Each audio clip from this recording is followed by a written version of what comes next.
Today, we often hear that life is getting worse. Everything is expensive, everything is difficult, everything feels bad.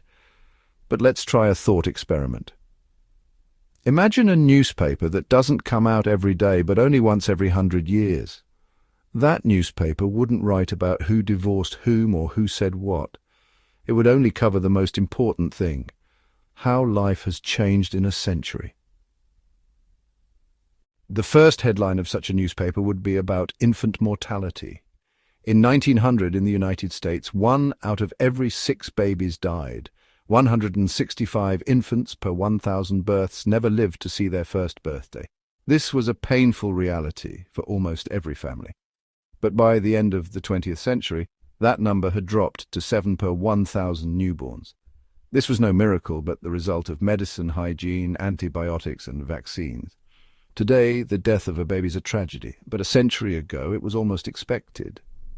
The next headline would be about life expectancy. In 1900, the average person on Earth could expect to live just 32 years. By 2023, that number had climbed to around 73 years, more than double. In just over a century, humanity added about 40 extra years to the average life. Why such a leap? The biggest reason is that children now survive. On top of that, medicine, vaccination, antibiotics, clean water, and better treatment for infections. And another major story: basic conveniences.